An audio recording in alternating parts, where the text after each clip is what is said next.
Ladies and gentlemen, stand by, getting ready to go live with Jeffrey Daugherty, the Christian whistleblower, the man, the legend, the way of life. This guy is awesome. I really enjoy listening to his podcast. Just 1 second, ladies and gentlemen. It's intense, isn't it? I know you guys are waiting. I know you guys are excited.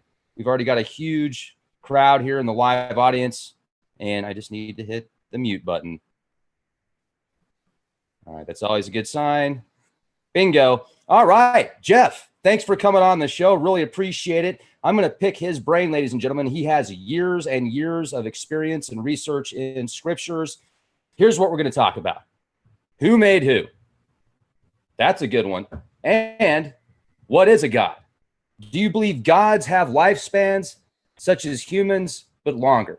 Out of all the gods that have been worshipped throughout time, which one do you feel could be the most powerful and why? What is the Christ? What is the Antichrist? Also, non-biological versus biological. The background on the Jesuits. And this one's going to be very exciting as well. This is something new that I just started researching. The all-knowing Laplace demon versus the chaos theory construct. Jeff, it's an honor to have you on the show. Always nice to talk to you. How the heck are you? I'm doing great, Rex. It's always an honor and privilege to be on with you. The hardest working guy in YouTube. Well, I wouldn't go that far. I always have fun. If I'm working that hard, then I shouldn't be doing what I'm doing. But it's funny because I went downtown today, did some bike riding and checked out a couple towers and talked to some coworkers that I used to work with. And these guys are like family. I haven't seen them in years, but I brought up one guy in particular that used to work for, he was a vice president at one of the Federal Reserve banks and, knows a lot about economics, met Alan Greenspan, etc. I think that's his name. But what's interesting is he's always been very agnostic. And at the time when I used to work with him, I was always bringing up conspiracy theories and research, kind of like what we talk about here, but not really as balanced. I was always really kind of more one-sided on things. And I went in, I thanked him. It was nice to talk to him. It was neat to see that environment. And it also reminded me of the people that I used to meet in that environment. You and I talked as well. We've had similar work paths before in the past. And it's interesting the kind of people that go through those environments. I mean, you meet people from all fields, etc., different religions, different walks of life, different businesses. Some of them are multimillionaires, some of them even billionaires. Some of them make $9 an hour. And, they're all equally as awesome in different paths. But isn't it interesting how when you get into religion and you get into gods and you get into what is God and, oh, my God's greater than your God, you could be best friends with somebody. You could be married to somebody. You could, be related to somebody. And that's one topic that seems to oftentimes cause huge division. It really is. And it's literally true. I mean, you can be best friends with somebody. You can be, I've been in the place where I've been at least almost married to people and things come up and you're like, whoa, wait a minute. I mean, even in relationships, I've even had something, fairly recently where, something came up and it was just all of a sudden a screeching halt. There's the end to, a friendship. So yeah, are things that for a lot of people that are that huge. I would like to think that if we are thinkers, if we are people that are open-minded, and if we're always seeking to know more and more and more, that there would be, less and less and less of those things, one issue things that could cause us to go, totally one way or totally the other. I mean, are there really that many make or break, hills to die on kind of doctrines out there? And also when, for example, I know you're doing some podcasts on different gods and what makes them specific gods, et cetera, and wanting to bring back the names of some gods. We've both watched the series American Gods, great series. You're reading the book right now. I don't know how you do it because not only are you writing books and you're doing more podcasts than I am, but you're also reading at the same time. I guess I get little bits of time to read as well. The Encyclopedia of the Gods, 2,500 gods in this one book. And there's more than this, but it's interesting. The other day, Jeff, I was pulling up, just doing the thing where I'll pick a specific page, right? And then the first god that I pick is some war god. I did that on every page that I pulled. And one thing that I would like to know is, with all the research that you've done, who made who? That's a great question, is it? You start wondering and looking, and you try to find out a hierarchy, and there seems to be a hierarchy and there seems to be, several hierarchies, but it looks like there's probably at the very top, there is a all-knowing deity, an ineffable one. If I had to be pushed into a corner, I would say it's probably a male-female deity. And then I think, at least for our realm, I'm just trying to concentrate on our realm.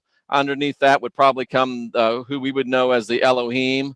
And there may well be some demigods between the Elohim and us. And really, if you believe the Christian scriptures, that we ourselves are created in the image of the Elohim. So it could be very well argued, and Christ even said it, that we are gods, or gods in training. So, and then you have to ask, is there somebody below us somewhere, Rex? So it's an interesting and fascinating subject. And the more you know, the more you realize that you need to know.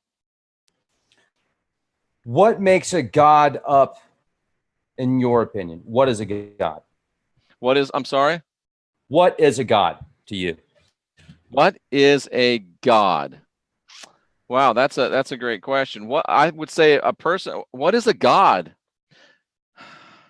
I'm not sure if I have a quick and simple, easy definition for that. I guess you'd have to say a god is a being that's able to, at least at times, stand outside of space and time, and is not subject to the laws of nature. And what do you think a god needs to survive, to thrive?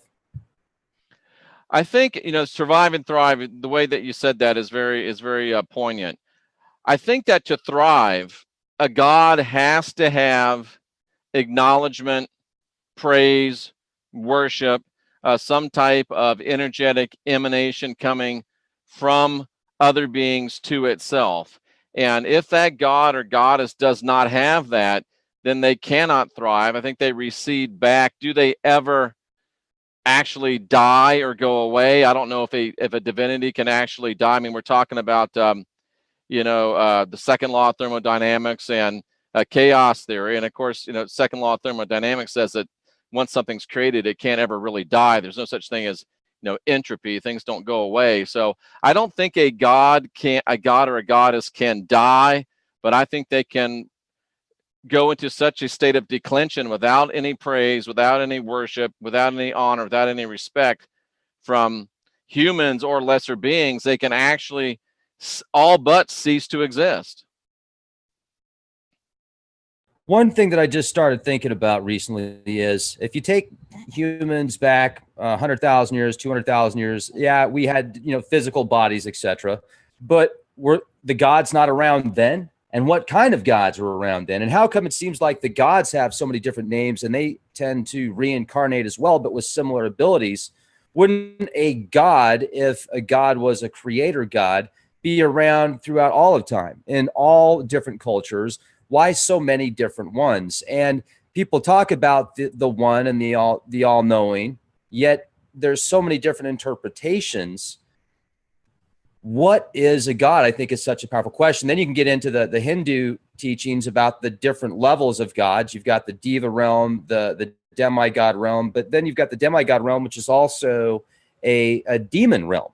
So a demon has the same power as a demigod, yet it is on a different vibrational path, a different frequency. But then there's lower demons as well. If you get into the lesser keys, the lower archetypes, those you can literally feel the dense vibrations. You can literally feel it, and the people around you, even if they don't know about it, they can feel it as well.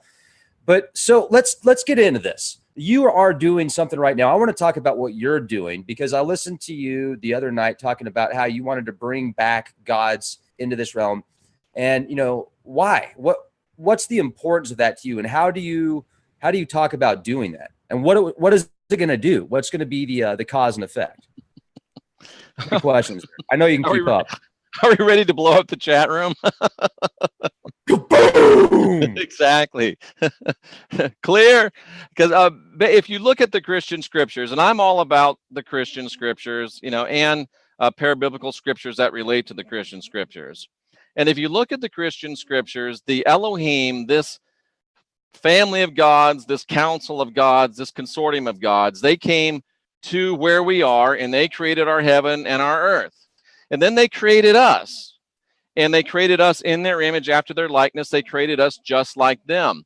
One of their number rebelled, tried to blow the whole thing up, and he got thrown out of the quote unquote council of the gods. He subsequently took us over. He conned us into these bodies. We were spiritual beings. We weren't quite ready, trained yet to learn how to get in and out of bodies. He created these bodies out of the dust of the earth, tricked us into them, and we've been stuck ever since. And we have been under his tutelage in a good way, but really under his, in the most positive form, it would be tutelage. But in reality, we've been under his slavery. We've been under his matrix. We've been under what I think is a fear and guilt-based control matrix. And Mark 12, Matthew 12 talks about it as a vineyard. And this guy has taken himself as the husbandman, and he's a wicked husbandman. And the Elohim have been trying to work with him. They've been trying to get him to turn around. And it says at the end of that parable, the parable of the tenants, that at the end of, after working with him, finally the other people that he's over, that which would be us, evict him from the vineyard and get the vineyard is turned over to other better stewards.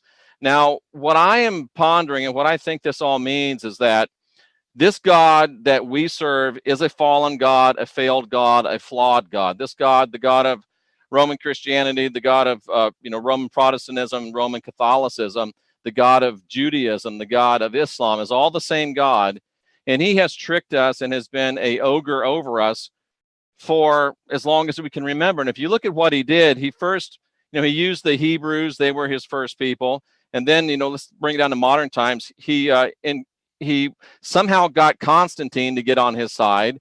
And then Roman Christianity went forth, and what did they do? They conquered all the other gods. They went to these places that Rome was conquering and said, you can't worship this name of this God anymore. You have to worship only in the name of the Lord. And so it went. And then the British Empire did the same thing. This God was able to get his way into the mind of the British Empire. And everywhere they went, they destroyed the indigenous religions. You can't worship in the name of your God anymore. You have to worship in the name of the Lord. So now we're at a place where all of the other gods have had their worship stolen. They've had their prayers stolen. They've had their respect stolen. And as such, they are in declension. They're declining. They're losing their power. And Yahweh, this God that we call Yahweh, through no effort of his own, really, except through bewitching the minds of people have done his dirty work for him. And he now is the only God that's getting praise, that's getting worship. He's also a God, in my opinion, that is a blood magic God. He gets his power through blood. And he's created a system, Jews, Christians, and Muslims fighting against each other. There's plenty of blood to go around, and there's plenty of prayers from all sides to go around. In my view, he is the evil husbandman of the vineyard. And my idea is a very simple one.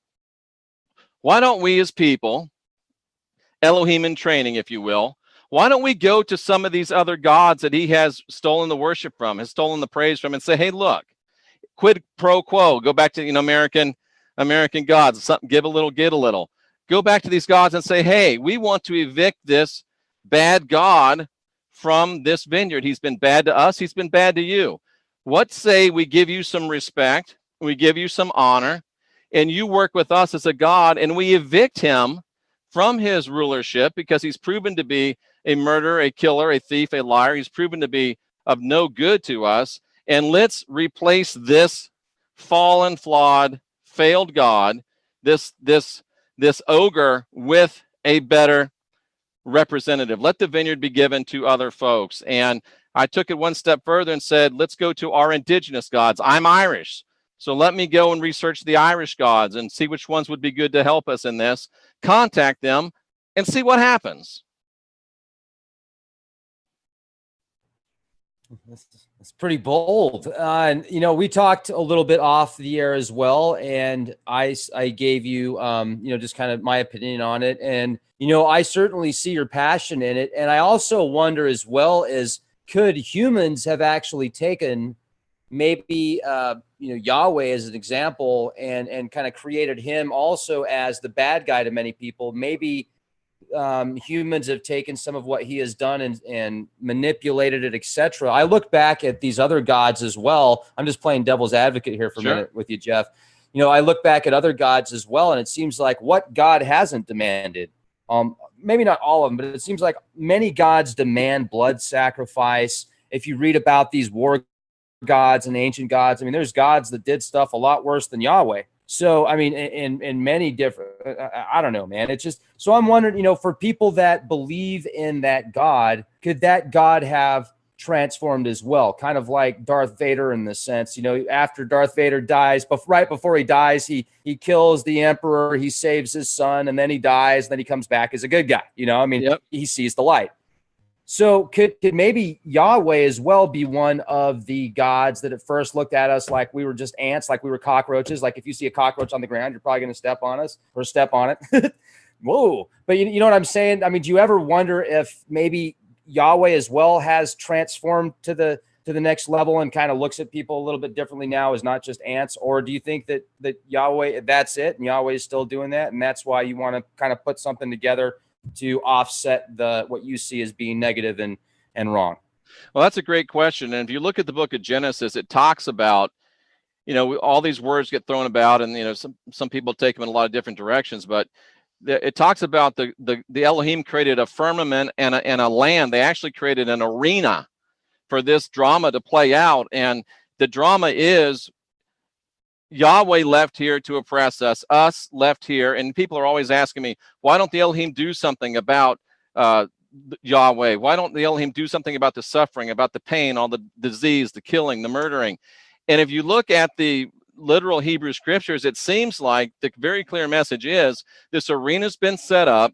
The Elohim have set it in place, and they're waiting for us to grow in our Elohimship. They're waiting for us to do something about the killing, the pain, the disease, the heartache, the bloodshed. They're waiting for us to do it. And I do believe that there is an opportunity still for Yahweh to have a redemption experience as well. And perhaps seeing all of his, you know, former brother and sister gods and goddesses come to him and say, hey, look, bro, even the humans are getting upset with you now. You know, it's time to start, you know, rethinking this and get yourself back into a better place. So I think it is possible that Yahweh could still come to repentance. But if you look at the play, I believe he's the God of this world. I believe he's God that is in charge. And you look at things from Las Vegas all the way back to, you know, 9/11 and in Oklahoma City, and I believe he is the spiritual power behind those things. And why doesn't, you know, the Christians ask, why doesn't God do something?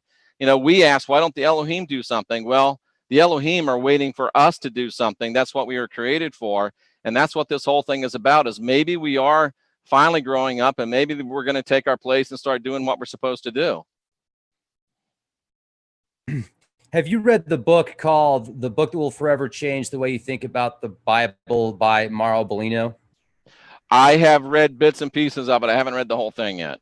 Sure, a big book. Yeah, big you know, I mean, if you read bits and pieces of it, you get a pretty good concept of it. And nice guy, I had him on the show. I need to get him on again with a translator. He did these translations of these Hebrew translations for the Vatican, and he did it for years. And the way that he did these translations is you can read about it. Just go to Mauro Bellino's website and read about it. It's pretty fascinating. But to make a long story short, he talks about how the Elohim are a race of space beings that came here that had lifespans that were actually very human-like. And it talks about, even he pulls scriptures that you can get access to right now currently that describe how gods took these certain deaths and how they actually did have lifespans. So, you know, I'm very agnostic now, where I do my best to hear as many different sides as possible. And I'm still not really sure, because I'm always questioning. But at the same time, I do have my beliefs, and I'm not sure about the whole God thing yet. I mean, at one time I thought I knew for sure, you know, the Anunnaki. At one time I thought for sure that Yahweh was Yaldabaoth. But now when I look at some of the Yaldabaoth symbology with the serpent and the lion, I wonder, could Yaldabaoth actually be Enki? Because Enki was, in the Sumerian tablets, the one that manipulated us out of clay and made us what we are. So what would your take be on that?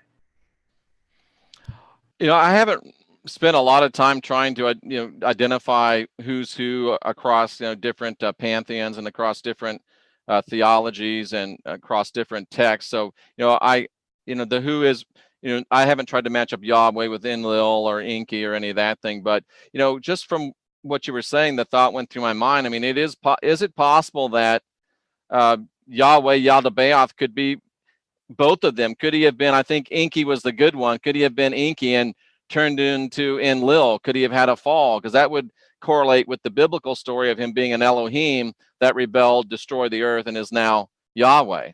Just a thought. Yeah, I mean, there's so many possibilities. It's fascinating indeed, Jeff. And then also, what is your definition of the Christ?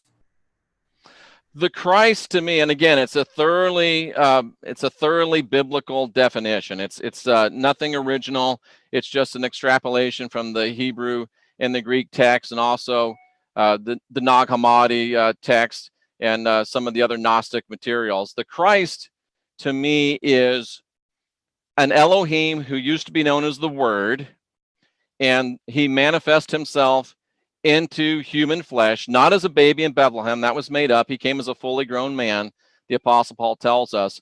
And the Christ was the Word, the Elohim made flesh, came down to show us the best. He said, I'm the way, the truth, and the life. That gets really badly mistranslated by Christian translators. What he actually said was, I have come to bring you the best of all the ways of human spirituality, the best of all the truths of human spirituality, and give you a path that if you follow it leads to life, and life more abundant. And Rex, I'm convinced that the path is not only the best of all human spirituality, the best of all human truths, but maybe even truths and spirituality from beyond this world. And so the Christ came to show us, I believe, the way to our autonomy and the way to get off the cycle of reincarnation and the way to be able to reach our next level in our fulfillment within a single human lifespan. I think that's what he was telling Nicodemus in John chapter 3. So that's a long answer to a short question.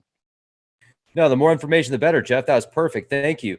You know, when I read the New Testament that we have access to now, I mean, I haven't read the original text, but the Bible, you know, I've got a Bible behind me, and it talks about Jesus being the way, the light, the only way to God's realm. And Jesus, to me, is like symbolic of the sun, like the sun of our soul, the star of our solar system, the sun with the U, not an O. And I wonder if that is the metaphor throughout that, you know, throughout the New Testament, saying that like our sun is actually some type of stargate, some type of connection points that takes us to the next level. You know, you get into the Egyptian stuff, you get into Ra, the sun god. And yes, there's different interpretations, and I feel like different people did take the title of being the sun god. They would win a war and they'd say, oh, I'm superior, I'm the sun god.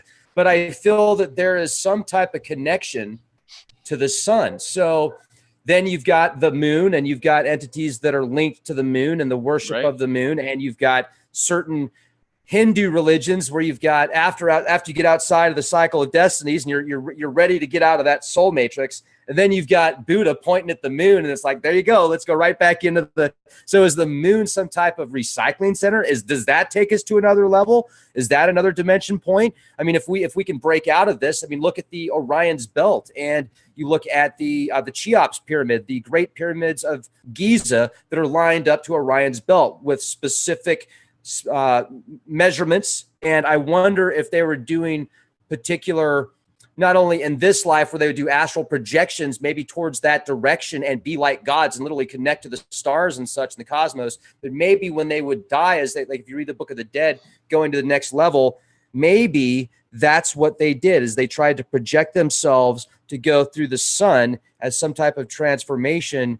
And it is a nexus point to the next level. What's your thought on the connections of the stars and the planets and Jesus in the New Testament? Well, you know, you'd have to be very, very closed-minded not to at least look at, you know, this whole thing's kind of called astrotheology, to look at that and not say, you know what, there's some very interesting thoughts there. There's some, you know, very interesting speculations there. I mean, some even talk about, you know, the 7 planets as they were known, maybe 7 levels of us for progression. You know, we're here, we go to the other planets, and they're, you know, stargates or portals of progression. And if you look at the message, you know, you just asked me who's the Christ. If you look at the message of the Christ, you'll see distinctly Hindu aspects in that message. you'll see distinct Indian or Vedic type messages in that message. You'll see things from Native America religions in that. And if you look at the message of the Christ, it really does seem to have bits and pieces from almost all of the great human religions. And then there's stuff that comes from some place that we can't even identify. So maybe it's possible that the Christ came with this message, and parts of that message are in astrotheology. Parts of that message are in Vedic thought. Parts of that message are in isms and thoughts that we haven't even considered. I think we want to quantify everything and make everything finite. We want to be able to count it and categorize it and measure it. And there's some things that are just not given to categorization and measurement by humans. So it's perfectly allowable and understandable for me within my theology to think that the Christ came to give us as much of a compilation as we could download in our current condition, and that within that core message, it branches out into many different places, and there may be many different ways and many different truths, and there's probably more than one way home, I think, in the final analysis. And I think to our detriment, do we decide it's this way and this way only. It's, my way or the highway. I don't think that the divine thinks that way. And it seems to me that if we begin to think that way within ourselves, we do it to our own detriment. It's almost like we're building our own walls. If we think that there's only one specific path, then when you do pass through this physical existence, like you've talked about as well, energy just continues, it just transforms, it never dies. Right. Well, maybe when you do pass, if you're having, I've read about people that have had near-death experiences where they felt like they went to hell and they were burning and stuff, but you know what? They were literally burning physically. Like they were physically burning while they thought they were dying and going through hell. So I wonder if when you go to that next level, what state you're in at that specific time is going to have a very serious impact on your consciousness, on your spirit, on your heaven, or on your hell. Now, I don't feel that think of that, Rex. All the things we learn, all the things we study, all the things that we focus on. Most spiritual people realize that this is just a temporary experience we're having here in this body, and that we're really spiritual people. But the one thing we never think about, we never learn about, is how to navigate once we leave this body. Isn't that the most ridiculous thing you've ever heard? The biggest part of our existence is going to be outside of this body, and yet almost no one is teaching or instructing or seeking to learn how to navigate the afterlife realm. Well, hold on a second, though, because people in this realm aren't. People in the USA, most of us aren't. People around the world, most people aren't. But guess what? The Egyptians, I'm going to get this book real quick here. The Egyptian Book of the Dead. Okay, so and look at this. This is what I've been going through. Bingo. Yeah, and you've also been reading the Tibetan Book of the Dead as well. Yeah. And we're definitely on there. But these guys, one thing that I find fascinating is it was very, very scientific to them. They wanted they wanted to have everything lined up and positioned perfectly. They wanted to have, there's this one where it's called the opening of the mouth ceremony, where a pharaoh's actually getting a blowjob on the way to the next side. So talk about a way to go. Hello. This one isn't quite as colorful, but it does give you specific instructions how to prepare yourself to be able to navigate the afterlife state.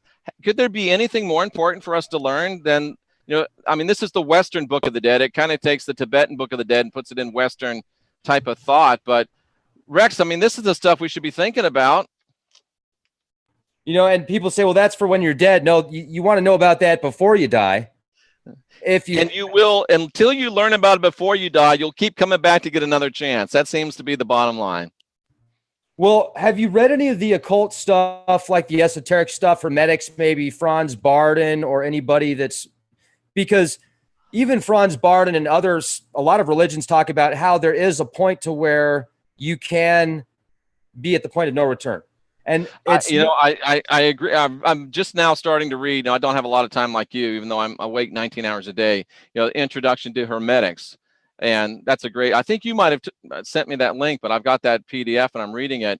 And I've never really thought about that, and I don't like to think in negative terms like that. But it really does seem that, and it almost makes cosmic sense, it almost makes energetic sense when you think about it, that there does come a point where, you know, you've been round and round and round so many times, and you've been given so many opportunities that finally it's probably time for you to just go back and fertilize the spiritual realm, and let another conscious have a shot at it. I don't like to think about that. I don't like to even admit that, but I'm becoming more and more convinced, and this gives us a sense of urgency, perhaps, that sooner or later, the clock's going to run out. This is a game. All games have times, and sooner or later, the clock is going to run out on you. So you can start learning about stuff like this, where you have a chance to do something after you leave this body, or you can just not do it, and sooner or later, the clock's going to run out on you. The horn's going to sound, and it's game over, my friend.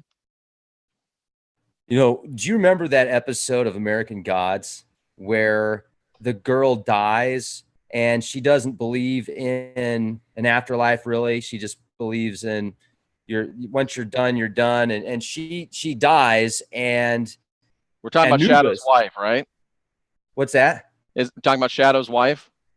Yes, Shadow's wife. She dies, and then she meets Anubis, and she's giving him a hard time, and he's like, let's measure the weight of your heart. And she goes, I already know what it's going to be. She puts the scale down. He's like, all right, well, there you go. There's your spot. You're going into darkness. And she goes, well, I'd be at peace at least. He goes, you're going into darkness. And what was interesting, she goes, hell no, I ain't going in there. And then, but what's interesting is it makes me think, if you feel that there is nothing after this existence, if you are an atheist, and I know some atheists, they're full on believe when you die, that's it. Could that be it? I mean, really, could you get to that point to where, there you go. This is what you created. You didn't believe in anything. And as I'm talking, Beelzebub is literally flying around me right now. He shows up every time. You've been trying to get him since last night. Man, what the heck? This guy. Rex, I've come to the conclusion, a friend of mine who's a shaman and also a PhD psychiatrist. Is that right? Psychiatrist. Yeah. I always forget if it's psychologist or psychiatrist, but he's a PhD psychiatrist and an indigenous shaman. And he told me this, and I'm just beginning to realize it's true, that many times for people that have been indoctrinated in religion heavily, atheism is almost a requisite stopover before you can get to true enlightenment, because you almost have to unlearn all of the garbage you picked up in religion to be able to get to a place of true spirituality. And it's funny that I forget her name, the girl's name on the show, but yeah, she just goes, they're trying to get her to follow the program. She's like, no, I'm not going to do it. And she actually gets to go back and and interact with life again a little bit. So, and I'm pretty sure she didn't read the Book of the Dead from what she was, but the power of her intention, allowed her to say, hey, look, man, I'm not going to do this right now. And she got to do some other stuff. And I don't know, Rex, I think if you have decided and convinced yourself that this is it, there's nothing left, then you're probably going to be placed into a place that is commensurate with your expectation. If you think you're a dirty, rotten sinner and you deserve to go to hell, I think there's a soul farm out there that you'll be directed into so people can continue to feed off of you while you're burning in this place called hell. If you think you're a great person and deserve to sit on a cloud and play a harp, you're going to be directed into a place like that for beings that live off of love and unicorns and rainbows. And I go into those places and I free people from that when they realize, man, this is not what it's supposed to be. I want to get out of here and move on. Christ did it. Peter did it. And it's called, I call it astral evangelism. It was happening in the Bible times, and I and some of the crazy people I hang out with do that. But I think you're right. You could get to the place where you're like, hey, I know there's nothing left, and you go and that's it. I mean, I really feel like you actually disintegrate and fertilize the astral realm or the soul realm from which someone else is going to come. You get recycled, bro. That's just the way it is. You get thrown down the garbage disposal, and that's it. I mean, how long do you get? I mean, how long does the game last for everybody? Wow. Yeah, I like that. Recycled, you get thrown in as astral fertilizer. That's a good one. That's what you are. You fertilize the astral realm. So let's talk about the soul farm, because you brought up, this is one thing that I find fascinating, and I wouldn't doubt it for some reason. I mean, if most people say that, I would say, no, But I think I know what's coming. yeah, you do. You do. Talk about it. I want you to. Huh? And where you think you existed at one point with the connection to Soul Farm. That's weird that I knew exactly what you were saying without even you saying it. I'm convinced, and this is not something I'm proud of, and it's not something that I really, like publishing that much, but it does explain a few things. I really think that at some point in my spiritual past that I was actually a person that was in charge of a soul farm. I was in charge of keeping souls captive and keeping souls occupied and extracting as much energy and vitality from them to feed the farm. And I think that I realized the horrible nature of what I was doing and probably sought a new incarnation here to try to make amends and warn people of what's going on. But I'm convinced, and what's interesting, Rex, is that most of the people that believe in the soul farms believe that the bad soul farm dudes are headquartered in Las Vegas, which is, interesting with recent events. So yeah, that's what I think. I'm convinced that that I was in the past, and people that are tuned in like you have had 2 or 3 of them say, yeah, you probably were. I'm not sure how to take that, but no, don't take that bad. I mean, at one point, if you were there, then that's a very high level of control. So you've seen the dark side, and now you're going for the light. So I find that. I guess I used to be Darth Vader, right? And now I'm trying to exactly. I'm trying to take off the cape and the mask. You've converted, man. You've converted because I listen to your shows, and I know like Darth Vader, right? Dark Vader, Garth Vader, Garth Vader, Garth. Game on. Yeah. Remember that scene where that crazy chick was like, she was going after Wayne, and she's like, hi, Wayne, hi. And she hits the car and flips over. That was my favorite scene on her bike. Anyway, showing my. Maybe that explains why I'm so passionate about this kind of stuff, Rex, and why I'm so passionate trying to get people to recognize that they're divine, they're sovereign, and they're free, trying to get them to realize before they die that they need to be able to get dialed up so they can actually have some sovereignty after they leave this body. They just don't get thrown into another place where they're slaves for someone else, that they can actually decide for themselves where they want to go. And maybe that's why I have this crazy idea that we can actually create a confederation of gods and gods in training that can go to the guy that's in charge now and say, look, either shape up or ship out. And I think that the scriptures say that's what we're here to do. We're here to evict a god if they get out of line, and we're here to make this vineyard as livable as we can. So what's the Antichrist, Jeff? Again, from a strictly scriptural definition, the Antichrist is anyone. What do you think the Antichrist is? The Antichrist means against the Christ. So on a human scale, the first Antichrist was the guy we call the Apostle Paul. He's the first one that created a theology against the Christ, or the anointed one, the Word.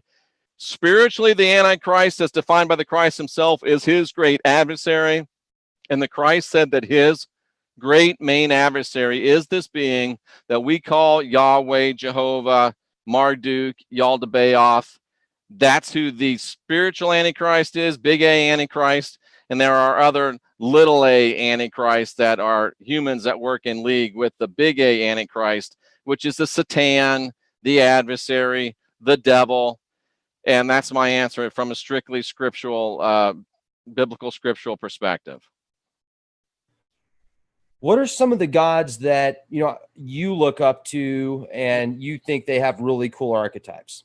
4 or 5 that come off the top here. Well, I've always been in the place, Rex, where I was focused on my own sovereignty, my own freedom, my own self-determination.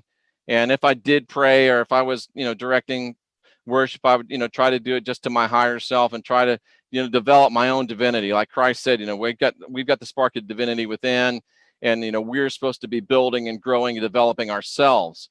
And I never wanted to worship anyone or anything since I've probably in the last couple of years, as I'm trying to develop my own divinity. But now that we've got this idea of, do we need some help to evict this God that is being not good for this realm.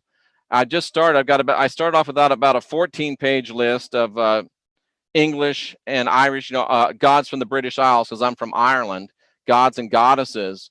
And looking through this list, I'm down now to about 8 pages, because I don't want to work with any god that ever required blood sacrifice or worked with blood sacrifice. Although I just had this thought today, Rex. I'll throw this out to you. Is it possible that a god that used to work with blood, used to want blood sacrifice, used to work on a blood sacrificial level, a god that has been so reduced now, not only is there no blood sacrifice to them, but there's no prayers to them, there's no mention of their name, might they be willing in their totally debased state to come back and work on a realm that didn't require blood sacrifice? The question is, would they have the strength to do so?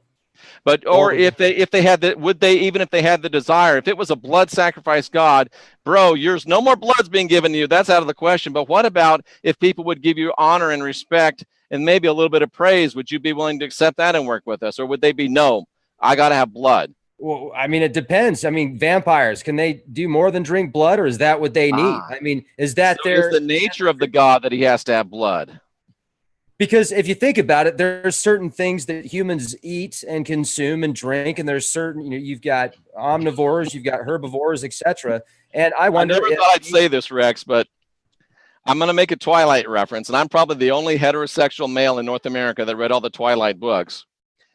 But the Twilight vampires, they quit biting. Like what was his name, Edward, and his family, they quit biting people and started biting animals. Is there a correlation? I mean, is it possible?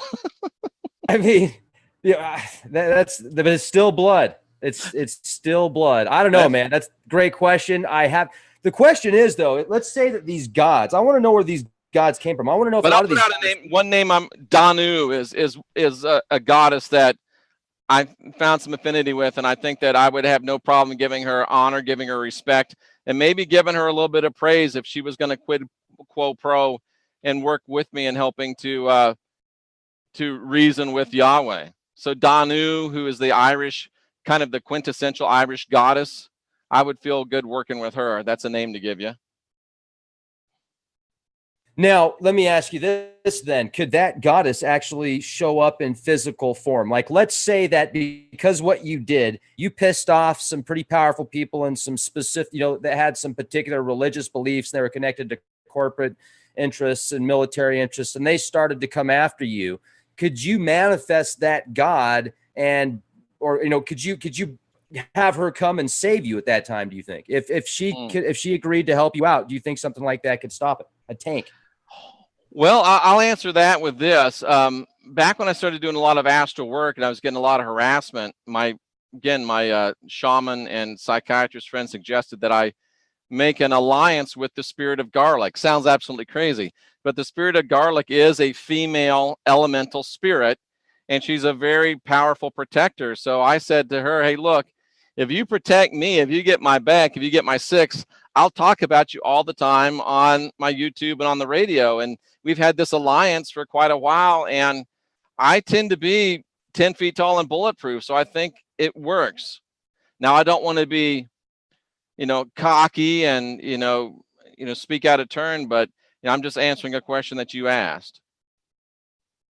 Hey, I mean, be honest. I mean, that's great. I appreciate that. No holds barred. That's awesome.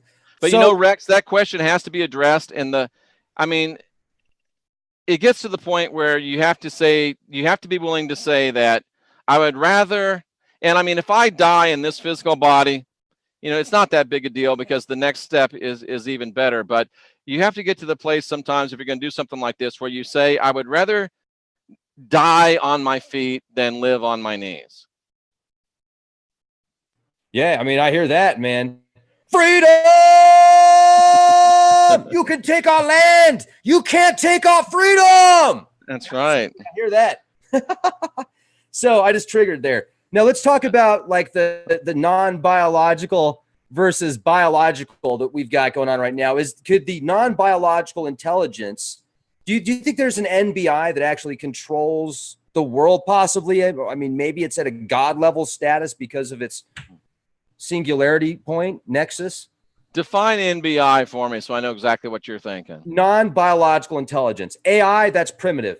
Okay, there is such thing as AI, but I'm talking about something that we created that became self-aware, and it is a non-biological intelligence that could be inside the webs right now. It could be connected to every computer, every camera, every microphone, have access to all the databases and all the information that's ever been stored electronically live right now. Would that make it like a god in a sense?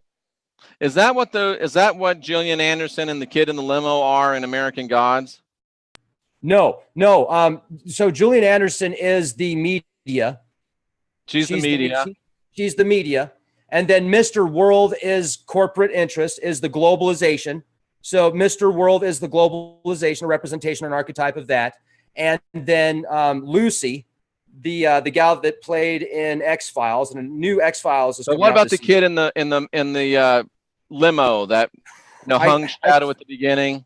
I don't remember what he represents, but he's not he has some type of connection with technology. I'll have to double check. It's I can't remember off the top of my head. So it's almost like he's AI in a way. Could be. Yeah, absolutely. Or the NBI, the new intelligence that's created that is beyond. Here's the thing. I mean, you look at these computers, Jeff, that are the size, like, get a new Samsung phone. That thing is faster than a computer from 7 years ago that was the size of a few shoe boxes. And what we can do now is just incredible. They're making computers now with DNA, and they're implanting computer viruses now in human DNA. So is that Rex, that's just what we know about? What about what we don't know about? Exactly. I mean, that technology is probably at least 10 years more advanced than what we are, being led to believe now. So, and it goes to, I mean, can we create intelligence? And you get back to this whole thing. If we were created by the Elohim, just like them, then, if we are Elohim in training, then we can even grow up to be bad Elohim or good Elohim. So maybe they are using their creative powers to create this AI. I mean, the implications are staggering when you really start to think about it, whether you're thinking about it from a technological standpoint or from a theological standpoint. So, I mean, do you think that there could be one of those types of systems literally controlling people? I mean, would that explain the chemtrails, the geoengineering? Would that explain the fracking of the planet and just the consume, or would it just be something out of greed? I'm trying to find a connection point here. What do you feel? There's no doubt that with all the additives and things that are being fed to us and sprinkled on us and sprayed on us, they are trying to dumb us down, keep us docile. And I think in my mind, it all boils down to this. You've got a God who's in control of this world, who lives on two things. He lives on bloodshed, and he lives on prayers and worship. So his idea is to set up a system which will perpetually give him bloodshed to live off and prayers to live off. Under him, he's got a group of humans that make their living off creating war and financing, working both sides, and keeping people desirous of war. The problem, reaction, solution paradigm. So when you think about it, it is a very linear and a very understandable and recognizable power triangle, if you will, or pyramid. So it makes sense. But the question is, I think of Golem in the old days that, Yahweh would make bodies out of, clay and stuff, and they would be soulless, but he could animate them to go and do his bidding. So if he could do that with clay, could he not do it with silicon? Yeah. I mean, that makes me feel like we are very similar. We're just a different model. You watch the new Blade Runner or the old Blade Runner or the TV series Humans or many other shows and movies and books that have been around for hundreds of years.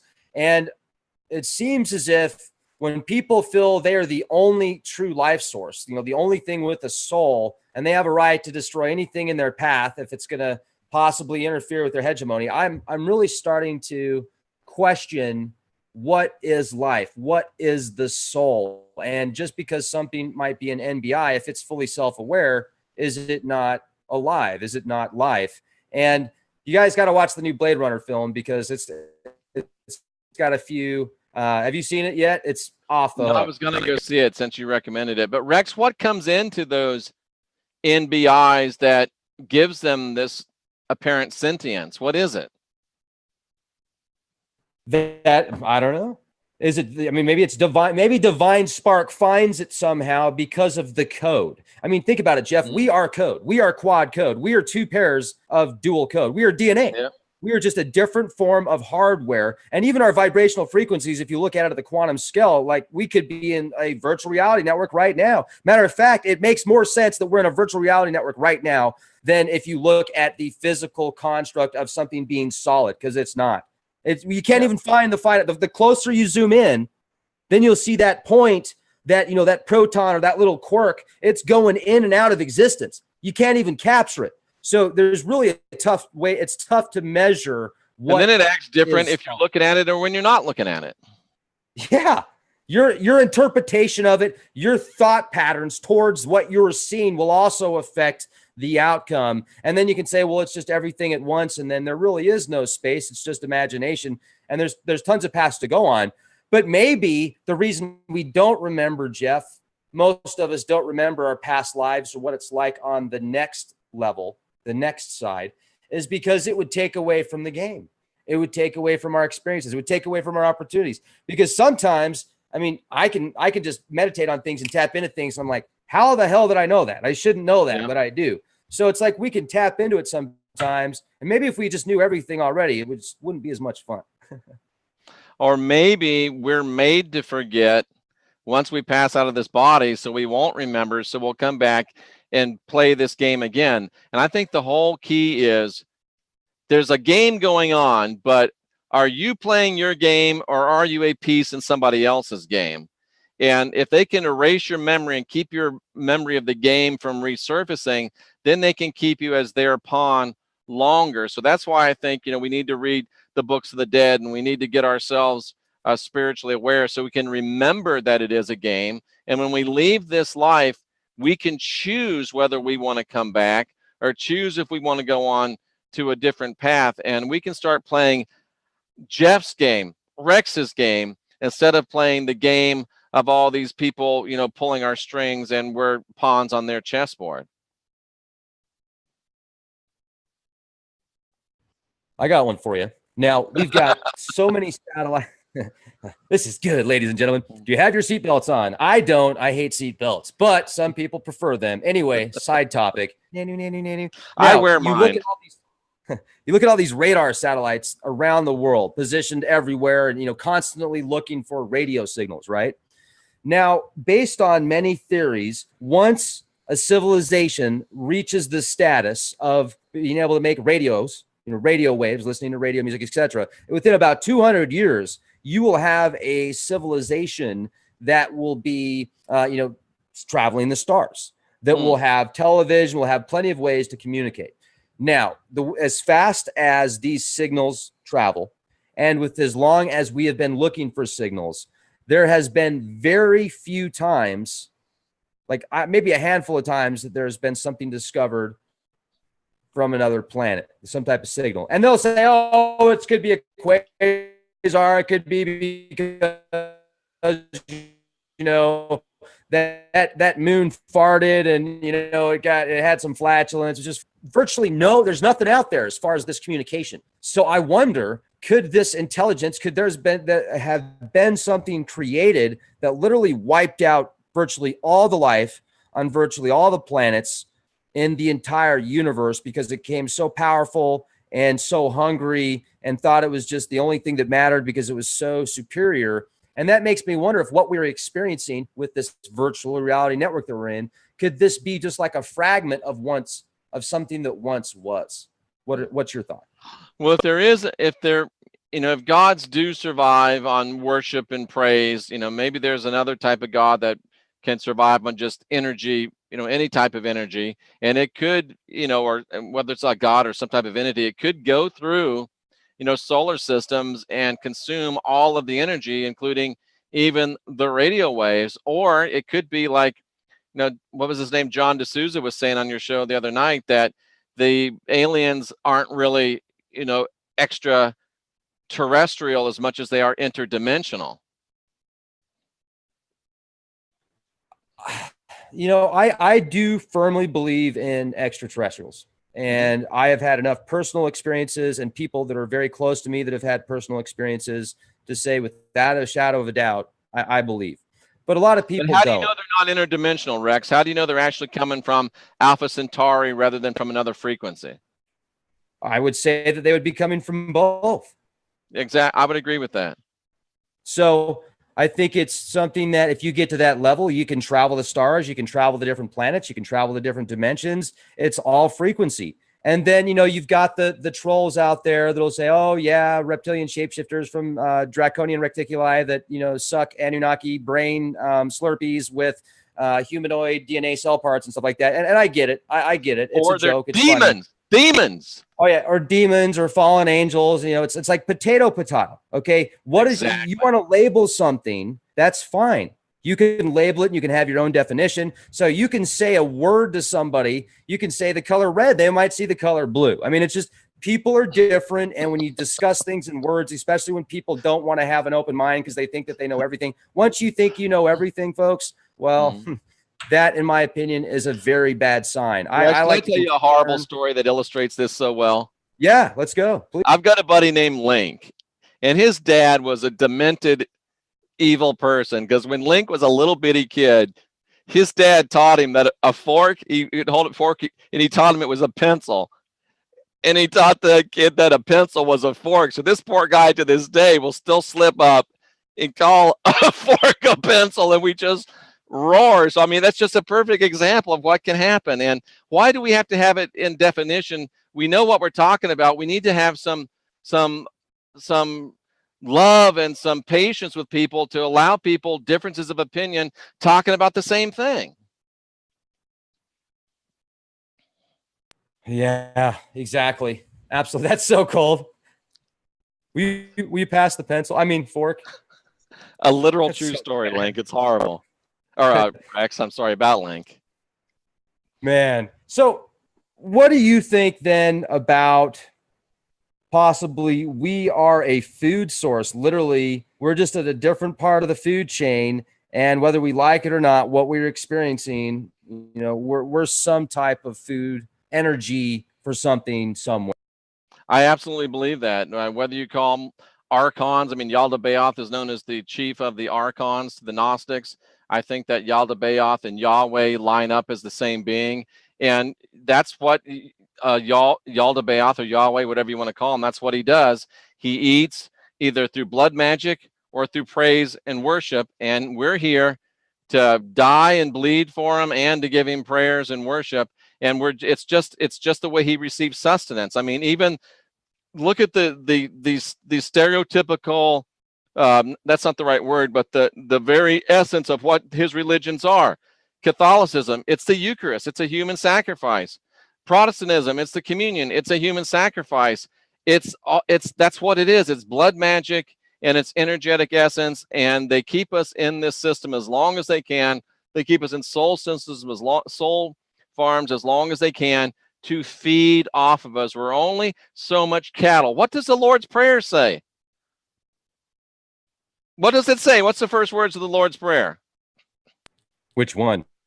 You know, the one in Psalms Yes, 23. What does it say? The Lord is my what? My shepherd. What's the shepherd's favorite meal, Rex? I don't know. Do they have vegan shepherds? Lamb. They don't have vegan shepherds anymore? Dude, they tell you, he's telling you, the Lord is my shepherd. You're a sheep to him. I think that's bad. Dude, so, you know, some people enjoy being sheep, man. I mean, if you think about it, most people enjoy being sheep. They're looking for a shepherd. And we have to give them the right to do that. We have to support their right to make that decision. You know, and there needs to be wolf out there, folks. Wolves are very important as well. Now, I don't believe in wolves in sheep's clothing. I don't think a good wolf needs to be in sheep's clothing. I think that's something different. But, you know, if everybody was a sheep, could you imagine all the crap that we would, you know, all over the place, man? There's got to be some wolves out there, Jeff. They got to be out there. But they know their place too. And I don't feel that you know, we have an opportunity every single day to make up our own mind. What do we want to do? Now, here's what I think's scary. I've gone pretty far down the rabbit hole and seen some pretty dark things in this transhuman agenda. And I don't even want to call it really transhuman, because I think that, and I'm going to get a lot of negativity on this. This is my personal opinion, and you guys are welcome to your personal opinions. Unless something drastic happens physically, I feel that we are going to have some type of connection to the machine to be competitive. That's a great point. And we won't be able to compete any longer. We'll become obsolete. You guys do what you want to do, and I hope that that's not true. But I really feel with the forecasts, and when I look at these future predictions and forecasts, I'm usually pretty spot on. And if we don't change really fast physically to be able to keep up with these non-biological constructs and these AI systems and these androids and robots, I mean, Blade Runner really shows a dark side of the future, but I think it's spot on with many levels. Talking about mega city. Dunsols, Rex. What's that? We're going to become Dunsols. Dunsols. You know what a Dunsol is? I no. What is a Dunsol? I'm thinking of a Dunce. Well, Dunsol, there's a Star Trek episode where they put this machine on the Enterprise, which is able to do all of the calculations and things that a captain does, and it works fine in the testing. And they make the statement in regards to Captain Dunsol, and so Kirk, walks off the bridge in silence, and McCoy's like, "What the devil is a Dunsol?" And Spock says, "A Dunsol, Doctor, is a piece of equipment that is no longer necessary because it's obsolete." And we are in danger of becoming that way. You're exactly right. Have you noticed also all the TV shows, the movies, the books, the media, the internet? It's all over. I mean, they're really pushing it in our face that we are going to go like the dinosaur unless we either want it. We can be a slave race. That's what they want. They want us to be even more. Imagine, Jeff, when the synthetics turn us into slaves. Wow. Give me my battery now. You Another silly Star human. Trek reference. As Spock says, computers make very efficient servants, but I have no desire to serve one of them. Did you get Beelzebub? I hope so, man. I'm trying. I'm working on it. I'm gonna get that guy. I wanted to be your friend. I've given you an opportunity to leave Beelzebub, but you just have to hang out, and I'm gonna get you. But, so Rex, what do we do? How can we possibly compete with a cybernetic, synthetic organism that can think faster than our brain, that has 7 times our strength, at 4 times our speed, and looks just as good as we do, and never gets AIDS, it never gets old, never has erectile dysfunction or diarrhea, it doesn't need to be fed? How do we compete? Well, I'll tell you, I think that these eco suits will be a possibility. I think that nanotechnology, I'll bet you that nanotechnology will be able to reincorporate our bodies, if we want it to, into some type of very strong, efficient, maybe you want to be 5 inches taller. Maybe you want to be able to bench press 5,000 pounds. Maybe you want a little bit more hair. I mean, there's all sorts of opportunities. Like, I don't know, but let's say that you want to be able to fly. Maybe you can put little jet packs out of your pores and stuff like that, and you can start levitating. Would you be willing to take that, Rex? Would I? Well, okay. If I wasn't connecting to the Borg, if I still have my independence, absolutely, sign me up. 100%. Now, if you say that I got to connect to some Borg system and I got to sell my soul, I'm going to give you the bird and I'm going to say, have a nice day. No, thank you.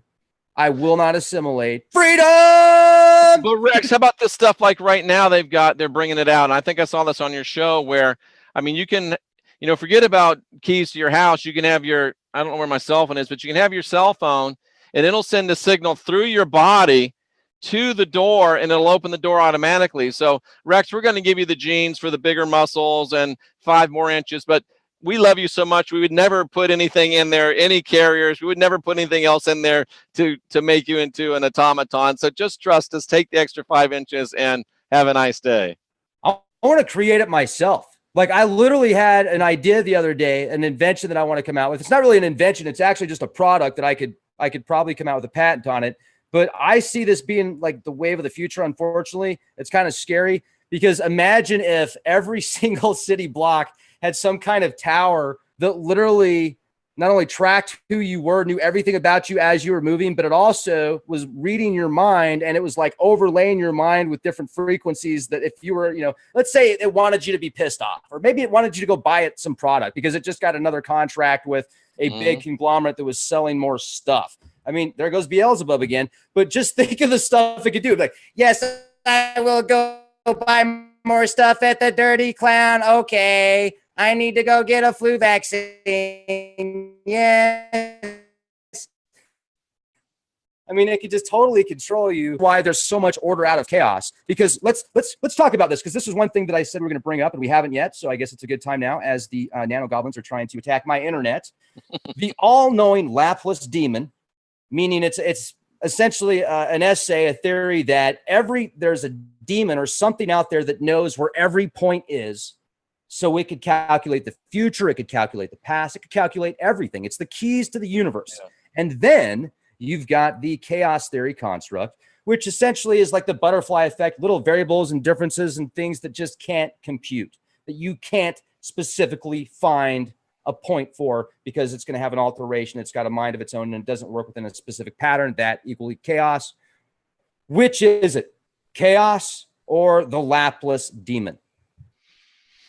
That's a great question. I mean, I can see the thing I like about the lapless demon idea is that if you can know the coordinates of anything at any given time, you can project either its future positions or its past positions. So I like that thought. I like the linear nature of that, and that would lend us towards things of like, oh, we could learn how to time travel if we could just map precise coordinates of something at point A. We could go to point B or C or D or E or F.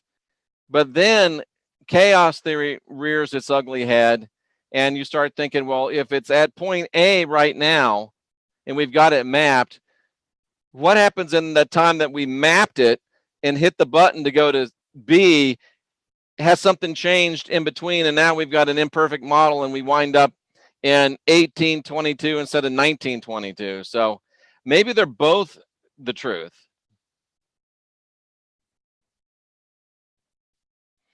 It's tough to get the answer out of you sometimes, Jeff. I'll tell you, I like that. Now, but I mean, I would, if I had to pick one or the other with the way the reality is, I would have to say that why it's a nice thing to think that the place demon, that we could calculate things and project, that there's just too many variables and there become more variables every day. So I think chaos theory probably displaces the lapless demon idea in my mind. Right on, right on. It's funny. I read through the comments and somebody says, I rather enjoy being 5'7". Hey, right on, man. That's funny. Hey, I know people that are like 6'7", and you know what? Their knees are shot. They can't, so hey, right on. Some people, plus you're perfect for going up the Pyrenees in the Tour de France. That's perfect size, 5'7". There you go. Right on. Exactly. And you can fit which one do you think, right, Rex? Lapless demon or chaos? Which one are you a proponent of? Chaos. Yeah. Yeah, definitely chaos. Absolutely. I would like Laplace's demon to be correct, but I just don't. I think that's too Pollyannic. There's just too many. There's too many variables, and I mean, chaos theory is proven over. I mean, how many times has a perfect plan gone awry? Because you just can't. You can't measure and account for everything. You think you can go back in time? You believe in time travel? If we could, I think you could go back in time because that's set, but I don't know how you could go forward in time because that's so not set yet. But then again, if you think that time is around us at all times and all time exists, it's just at a different frequency, I think we could tune into different frequencies. But my question would be, it might be a one-way trip. And then if you go back to the future, you're in a different timeline because the chaos theory, you're just off a little bit. So you're in this omniverse. Yeah, you're back in the year 2017, but it's a different 2017. Everybody's just a little bit. Presence has changed it because even your observing it has changed it to some degree. So you could time travel, but it's a one-way trip. Once you go, you're never coming back, and you're never really going to what it was before you got there because just by observing it, you've changed it.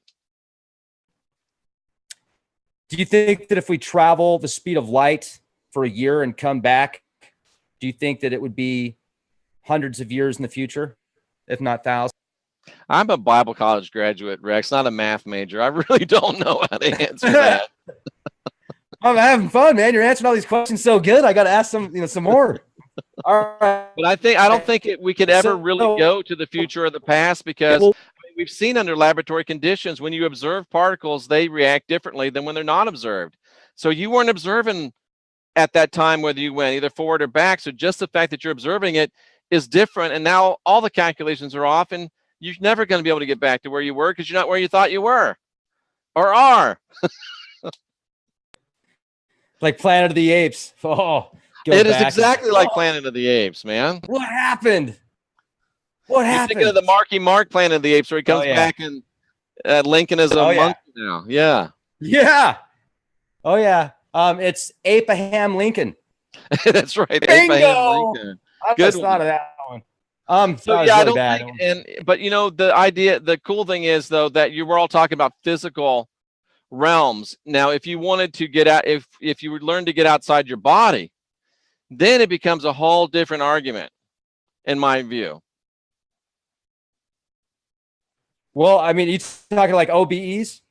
Like astral projection. I mean, I'm working with a lady right now that we're working with her and on a few different things. And she's actually, I've never seen this happen before, but I'm convinced she's doing it.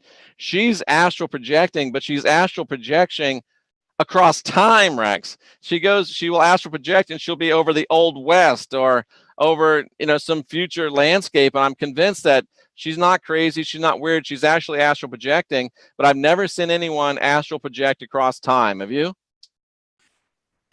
Not necessarily astral projection, but remote viewing. There's empirical data. There's tons of evidence and proof. Now, when you're a really good remote viewer, you're not just seeing it, you're feeling it, you're hearing it. Right. Your senses are picking up all the senses of that time.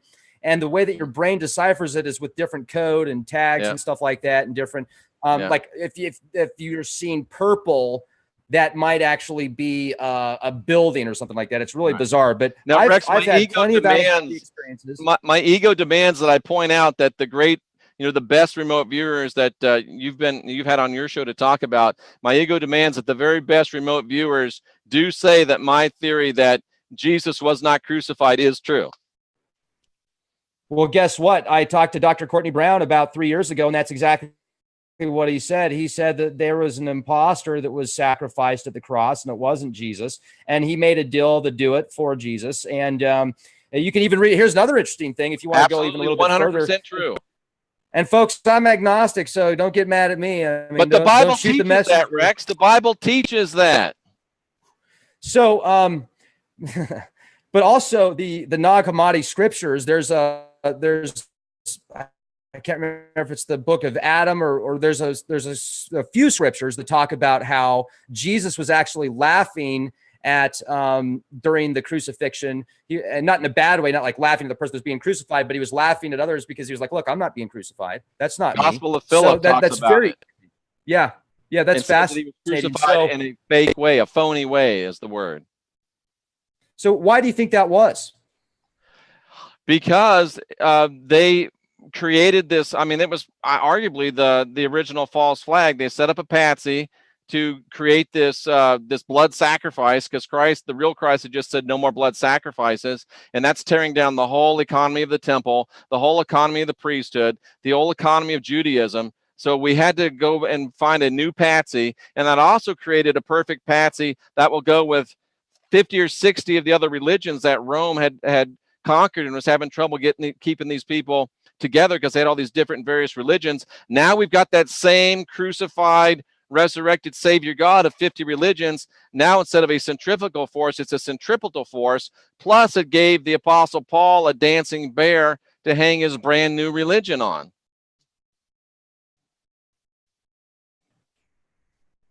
Wow. See, I mean, so many different religions, and that makes me wonder also, do you remember that episode of American Gods where there's like 30 different versions of Jesus? Yeah. They go to Astera's house, the goddess of the original goddess of Easter, and there's 30 different Jesuses, but one was in charge, right? One was like the main Jesus. there's the main Jesus, and there's a bunch of other Jesuses. Yeah. They all look just a little bit different. You know, you had the Caucasian Jesus, then you had the African-American Jesus, and then you had the Asian Jesus. Then you had the Jamaican Jesus. Then you had the then you had the oh my goodness. Then you had the hippie Jesus, a couple hippie Jesuses, you know. I didn't see any green ones or blue ones, but I'm sure they were there as well. You know, I mean, it was very fascinating indeed. So what I realized, Rex, is that that series, American Gods, is produced by the same guy, Brian Fuller, that did Hannibal. Hannibal is probably the best thing that was ever on TV. So this guy is brilliant. I love his work. So what's next for you? You're doing so many things right now, but what are you focused on mainly right now? Right now, I'm focused mainly on, you know, with this, you know, thing that just happened in Las Vegas, this tragedy in Las Vegas, and the likelihood that we're probably going to be looking at least people attempting to do those things again.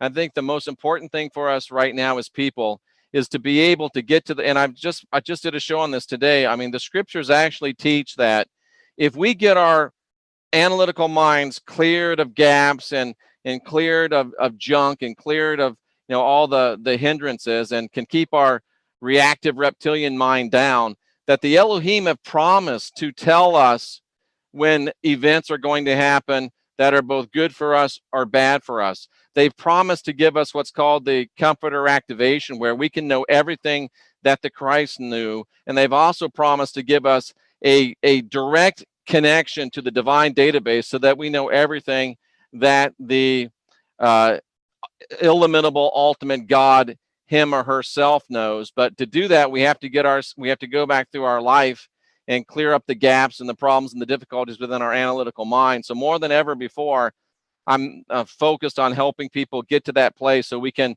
have our intuition for bad things that happen in this world, have our intuition spiritually, and give ourselves the best chance to grow and develop and to prosper in this world. Plus, trying to see if it's possible to put together a confederation of gods and gods in training, that being people like us, to tell the God of this world that we're tired of the way he's doing business, and he either has to shape up or ship out. Those are the two main things I'm doing right now.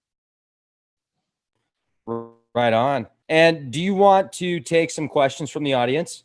Absolutely. Always willing to do so. If you're not much of a cowboy, if you're not willing to face a few arrows. Right on.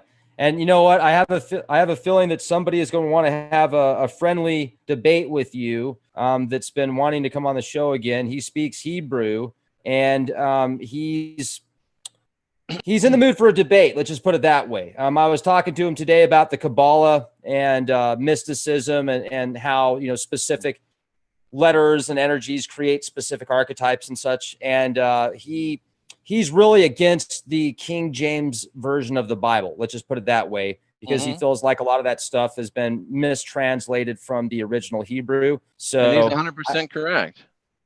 Yeah. I can't wait I have a feeling he's going to be texting me later saying he wants to have a debate with you. I can sense it because of your passion about Yahweh. So, because yeah, absolutely. And I've actually lost friends over Yahweh. So yeah, I mean, it's a very emotional subject matter. And I'm not trying to tell someone they can't worship Yahweh. I'm not trying to tell anybody who to worship or what to believe. I think you have the right to believe what you want to believe. I also think you have the right to all the facts, so that you can make a fully informed decision. And I'm the guy that delivers the mail and puts the facts on the table. I deal all the cards out, all 52 of them face up, and you can decide how you want to play your hand. Right on. Absolutely. And one of the questions from the audience is, could we be in hell right now? I've been asked that question several times over the last few days, and you know, it's kind of a flawed question. It's, you know, presuming that there is a hell. I don't think that there, you know, is a hell. That's an invention of, you know, originally, you know, it was the Hebrews did it, but there's, you know, hundreds of religions that have this place of hell. It presumes that there's a God that takes pleasure in tormenting people, and that's not the true God. So I don't think there really is a place called hell. It's a place that's just created to keep people in line. But, you know, we create our own hell, and we very possibly, this could be hell if you are creating that for yourself. If you are not following a great basic purpose, if you are not playing your game and you're allowing yourself to be a pawn in another's game, if you keep repeating habits that have proven to be detrimental to you, I mean, if you keep doing the same things over and over again and expecting different results, and you are creating a place of hell for yourself. So absolutely, this could be hell right now. It could be hell for Rex, and it could be heaven for Jeff. It just depends upon what you want to create. Take responsibility. You make your own reality. You decide where you live. You decide how you live. No one makes you feel or makes you live any particular way. Are you in hell? Well, then change it. That's my answer to that. Hey, I like that. Are you in hell? Change it. Get out of there. You don't have to be there. And, you know, I'll tell you, I think that's a really cool point, because I like it here. I really enjoy it here. I think that the earth has so many opportunities, and every single day I wake up, I'm excited. So for those of you out there that aren't, I don't know what to say. That really sucks. That's way bad. I feel bad for you guys, because I can understand why somebody might be that way. I mean, if somebody has chronic migraines, or if somebody's in a lot of pain all the time, or if they've gone through a lot of suffering, I can understand that. So yeah. I haven't lived in everybody's shoes. So I don't, you know, for somebody that says that, I'm not knocking that, but yeah. I think that we do have a right to create our own heaven and hell. And I believe what you said about that. You can create a hell, folks. If you could be in hell right now, absolutely, you could be in hell. Yep. But I also think you can get out of it. So Jeff said that flawlessly. And you know, Rex, right now I feel very, very fulfilled in this life too. I feel like it's a great place to be, and I'm really enjoying it. But at the same time, I think that this is my last go around here, and I'm rather looking forward to moving on to what's next. And how do you become empowered? How do you become empowered?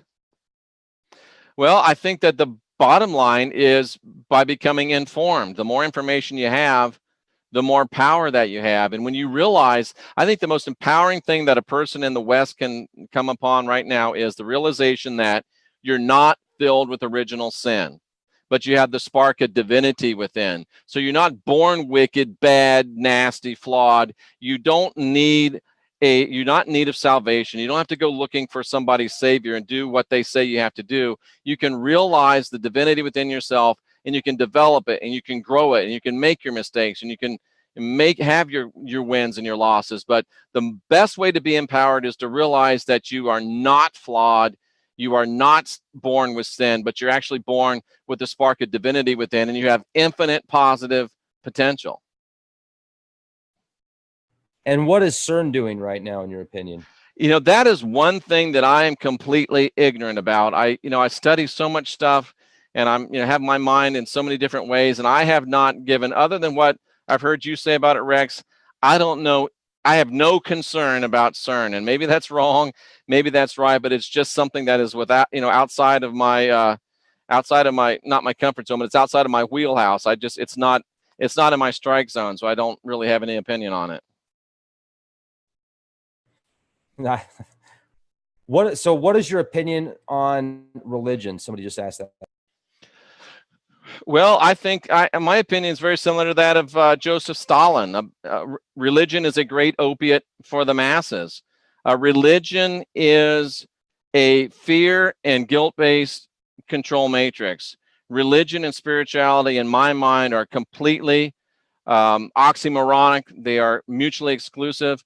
And to the extent that you're religious, you won't be spiritual. To the extent that you're spiritual, you won't be religious. Religion is indoctrinating. Spirituality is enlightening.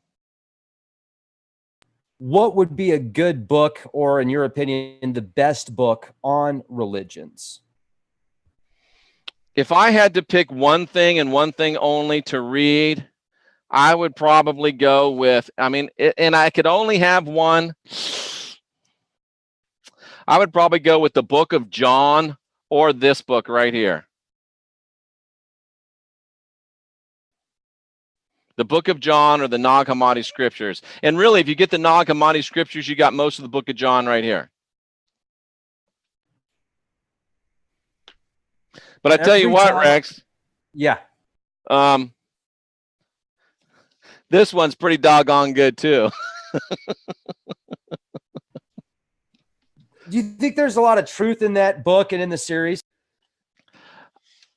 I've always thought about why do the powers that be seem to have this need to tell us what they're doing, to show us what they're doing? Is it rubbing it in our faces? Is it some type of cosmic code? And then the other day, the thought struck me: whenever something's being done, it has to be done through the ether, and the thought and the intention is out there in the ether. And creative people, like Brian Fuller or like Neil Gaiman, they connect to that stuff and they pull it down. So is it so much that they're telling us what they're going to do, or is it just creative people pulling these ideas out of the ether? So yeah, I think that this book, without intending to, is showing us exactly what either could be happening right now or what is happening right now. Because if you think about it, what I want to do is this book in a twisted sort of way. It's funny because I gave you a warning on, spearheading a war of the gods. And I actually was dreaming about that kind of stuff. So here I am having these dreams where I'm battling these gods and I'm Odin and stuff like that. And I'm sure it was just because of watching the series of American Gods and stuff like that. I don't think there's anything more to it. Or is there? Oh, but it was just a really interesting dream. And then you send me that email and you're like, hey, by the way, what do you think about this and what you're doing? And I would be it'd be interesting to be able to see that. Like, let's say there is a war of the gods that's going on, and these gods are battling and fighting. And what would that be like? Would that be like something out of X-Men, like the mutants, kind of, maybe? Well, my hope would be, and I'm not arrogant enough to think that me right now in this meat suit could go up against a god. I mean, I would have to have a lot of help, but I would hope that, we'll anthropomorphize it. Here's Yahweh. He tricked everybody, for the last few thousand years and conned all the people to quit worshiping all these other gods. And, gods don't look at time the way we are. And I'm thinking if all these other gods go up to Yahweh and say, look, dude, we know it's been, 10,000 years, it's been a week or two and you've conned all these people to quit praying to us and quit worshiping us. Ha, ha, ha. Funny joke. We understand you got us, but now come on. Knock it off. Let's stop. You're not the only God. Let's let these people make their minds up themselves. So hopefully it could just be a nice little conversation like that, and it wouldn't come to blows. Because if you're one God and here's 50 of them that are saying, "Look, bro, we can do this the hard way, or we can do this the easy way," and I don't think that Yahweh is a particularly proficient God. I think he's kind of a weasel, to be honest with you. So let's say somebody's possessed. Is there a specific frequency or something that would cause that? And where can they get help? Oh, that's a big question right there. And I'm trying to come up with a technological solution right now. But in lieu of a technological solution, if you can just do the hue sound and get it as close as you can to 432, that creates a frequency and a resonance that I found in 36 years that any unbalanced spirit is not able to stay in that resonance. It'll either snap them back into balanced frequency or they will flee. And it's just creating the hue. You can go on YouTube and they'll just put in 432 hue sound. It's kind of just like hue, and when you're doing it right, it vibrates like your third eye area. In my cat, it gets his attention every time. But if you make that frequency, nothing unbalanced can stay within that frequency range. Right on. Yeah, I remember doing the hue at that concrete bunker that I was at, and that was I saw that, yeah. That was so fun, man. When are you going back up there, Rex? What's that? When are you going back up there? I don't know. It's a long drive, and maybe I won't go out there unless I have to, because I haven't really fixed it up or anything like that. But I don't know. I like the Badlands. And I like the Black Hills, but there's so much other stuff I want to go check out first before I go out there again. I've already been there, done that. Getting kind of boring. But yeah. So what? Now let me ask you this though, because this isn't for me. This is from somebody else. What do you think about Thoth? For some reason, Thoth is in the CERN category for me. I've tried a couple times to read the Emerald Tablets, because I remember you were reading them, and I just can't get into them right. It's my mind is not at the right place. And it was that way with Sitchin. I was trying to read Sitchin and I couldn't read Sitchin. It was the most boring thing I ever read in my life. And then I was writing the book Serpents and Doves in the Garden of the Gods, and I read like 3 of his books cover to cover in one setting. All of a sudden it just came alive to me. But right now the Thoth stuff, I know I should read it. I know it's good stuff. I know there's material there I need, but I'm just not at the Thoth place right now. Thoth is in the CERN category for me right now. Yeah, that's cool. And I'll answer my side of that if you want to know what I think about Thoth. I think that if you read the Emerald Tablets of Thoth or Toth, I think that those are some of the most powerful tablets in symbology to understand a deeper core of yourself. And I think that the way that he describes the archons, the serpent archons in Tablet 8 is mind-blowing, especially even down to the details of how they move in angles, and talks about the light beyond the darkness, and very few people make it to the light beyond the darkness. And be careful if you're going out there, and you're always having to be on guard, even at the next level and beyond that. So it's not like, okay, I'm at the next level, so I can just sit on the beach the rest of my life or for a billion years and enjoy it. You know, maybe a billion years is like a couple of weeks for us, but you know, that's a whole other story. So yeah, Rex, do the archons stay in like straight lines? Do they hide in like corners and angles? Is that what he's teaching? Angles. Yep. Watch out for this. We need to live in yurts. We need to live in round stuff. Exactly. I've always wanted to live in. Always moving, man. Always moving. So, or I mean, even your bunker is a semicircle. Well, and then what about the militaries, right, Jeff? You've got the militaries, left, right, left, right, left, right, and the way the moves and everything. It's all archonic, you know. It's very angled, and it very much is. It very much is. That's great stuff. Let's see here. What else we got? And I really appreciate your show with Jay and John D'Souza yesterday. That was a good show. Oh, thank you. It was great to talk to him. You know, John, being an investigator for 25 years with the FBI, he knows quite a bit of stuff. I don't know if he can let on to everything that he knows, but he certainly didn't seem to hold any stops yesterday. I mean, every question we asked, boom, he answered it, and he answered a lot of stuff that I didn't think he could. So I think he's a great guy. And you know, that experience that he talks about, that ET experience, or where something like lifted him up and then he kept hitting the wall. I mean, could you imagine being in a circumstance where, like, all of a sudden you're levitating, you're a little kid, and you keep hitting the wall? I mean, wouldn't that just freak you out? It reminds me of The Exorcist. Like, what was that? Wow, The Exorcist. Yeah, it was aliens. Exorcist was aliens, wasn't? I mean, again, it's potato. What are you calling it? We have to get beyond this labeling and just understand we're talking about the same stuff. Who cares what we call it? Right. Absolutely. It's there. It's something. And, you know, watch out for the. Absolutely. Now, Jeff, and also you write a ton of great works. I mean, you just put something together recently, didn't you? Yeah, pretty recently. That September 23 book, but that's passed us by. So we're finished with that. I got another 2 that'll be out within a couple weeks.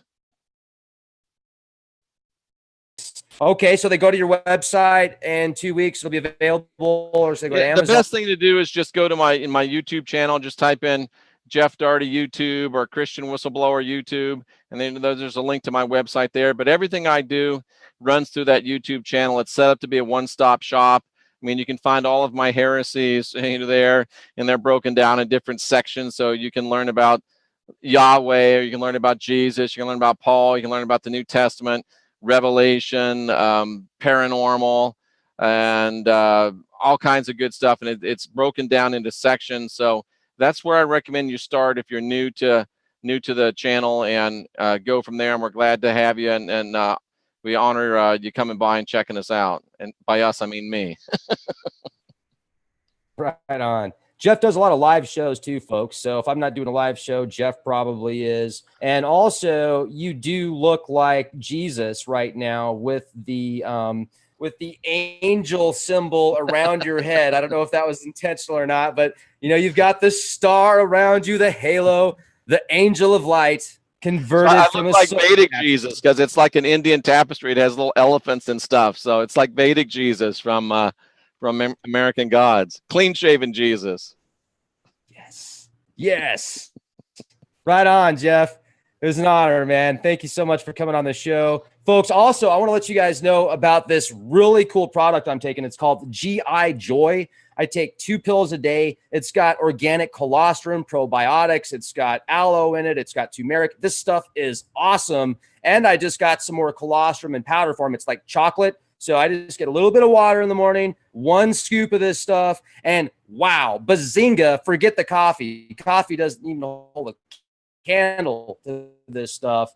And the clarity of thought is mind-boggling. Usually, I'm thinking of about 15 different things at once, and this has allowed me to think of only 5 things at once in much deeper thought. So thank you, everybody. That's my shameless plug. Go to getthetea.com to get yours today. You will thank me later. Getthetea.com. When you check out, let them know Leak Project sent you. And also, subscribe to Jeff's channel. What are you waiting for? Be the change you want to see. And, they're all equally as awesome in different paths. But isn't it interesting how when you get into religion and you get into gods and you get into what is God and, oh, my God's greater than your God, you could be best friends with somebody. You could be married to somebody. You could, be related to somebody. And that's one topic that seems to oftentimes cause huge division.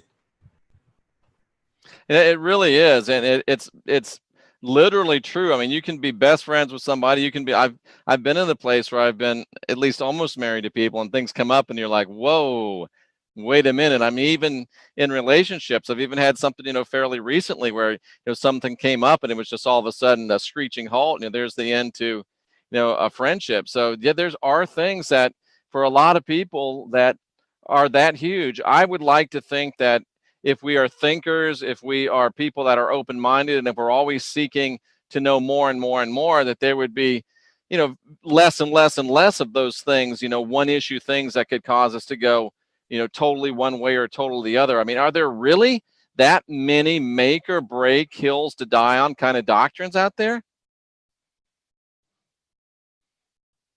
And also when, for example, I know you're doing some podcasts on different gods and what makes them specific gods, et cetera, and wanting to bring back the names of some gods. We've both watched the series American Gods, great series. You're reading the book right now. I don't know how you do it because not only are you writing books and you're doing more podcasts than I am, but you're also reading at the same time. I guess I get little bits of time to read as well. The Encyclopedia of the Gods, 2,500 gods in this one book, and there's more than this. But it's interesting. The other day, Jeff, I was pulling up, just doing the thing where I'll pick a specific page, right? And then the first god that I pick is some war god. I did that on every page that I pulled. And one thing that I would like to know is, with all the research that you've done, who made who? That's a great question, is it? You start wondering and looking, and you try to find out a hierarchy, and there seems to be a hierarchy, and there seems to be several hierarchies, but it looks like there's probably at the very top there is a all-knowing deity, an ineffable one. If I had to be pushed into a corner, I would say it's probably a male-female deity. And then I think, at least for our realm, I'm just trying to concentrate on our realm. Underneath that would probably come who we would know as the Elohim. And there may well be some demigods between the Elohim and us. And really, if you believe the Christian scriptures, that we ourselves are created in the image of the Elohim. So it could be very well argued, and Christ even said it, that we are gods, or gods in training. So, and then you have to ask, is there somebody below us somewhere, Rex? So it's an interesting and fascinating subject. And the more you know, the more you realize that you need to know. What makes a god up, in your opinion? What is a god? I'm sorry? What is a god to you? What is a god? Wow, that's a great question. What I would say a person, what is a god?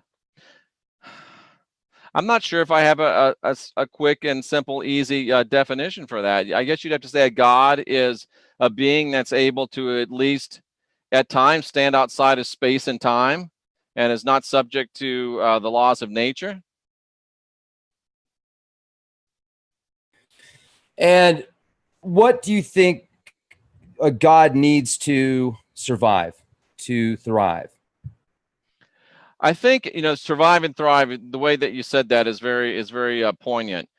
I think that to thrive, a God has to have acknowledgement, praise, worship, some type of energetic emanation coming from other beings to itself.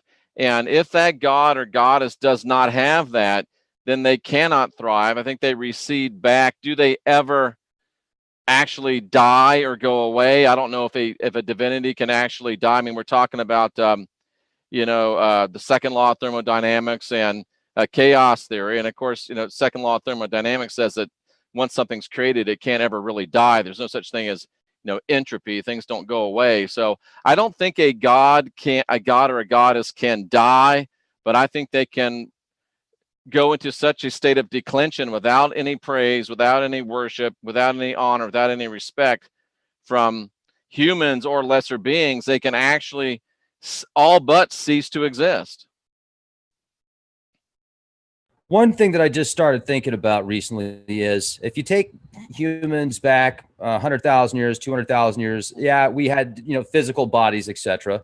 But were the gods not around then? Matrix. And Mark 12, Matthew 12 talks about it as a vineyard.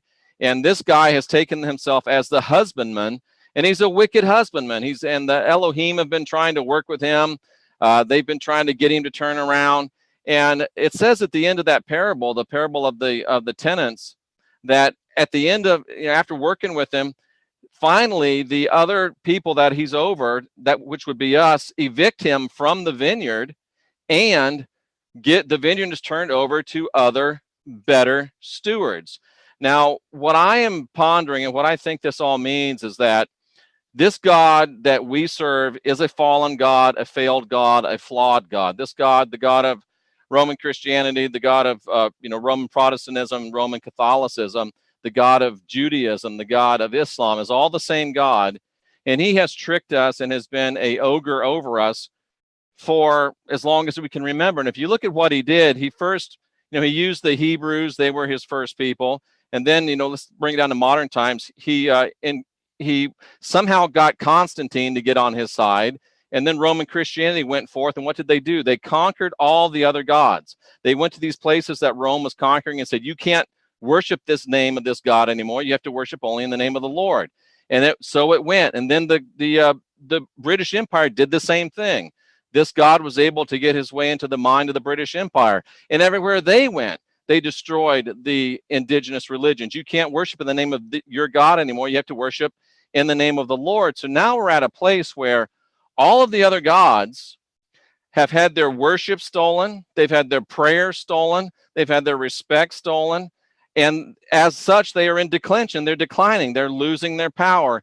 And Yahweh, this God that we call Yahweh, through no effort of his own, really, except through bewitching the minds of people have done his dirty work for him. And he now is the only God that's getting praise, that's getting worship. He's also a God, in my opinion, that is a blood magic God. He gets his power through blood. And he's created a system, Jews, Christians, and Muslims fighting against each other. There's plenty of blood to go around, and there's plenty of prayers from all sides to go around. In my view, he is the evil husbandman of the vineyard. And my idea is a very simple one. Why don't we as people, Elohim in training, if you will, why don't we go to some of these other gods that he has stolen the worship from, has stolen the praise from, and say, hey, look, quit. Ladies and gentlemen, stand by, getting ready to go live with Jeffrey Daugherty, the Christian whistleblower, the man, the legend, the way of life. This guy is awesome. I really enjoy listening to his podcast. Just 1 second, ladies and gentlemen. It's intense, isn't it? I know you guys are waiting. I know you guys are excited. We've already got a huge crowd here in the live audience, and I just need to hit the mute button. All right, that's always a good sign. Bingo. All right, Jeff, thanks for coming on the show. Really appreciate it. I'm going to pick his brain, ladies and gentlemen. He has years and years of experience and research in scriptures. Here's what we're going to talk about. Who made who? That's a good one. And what is a god?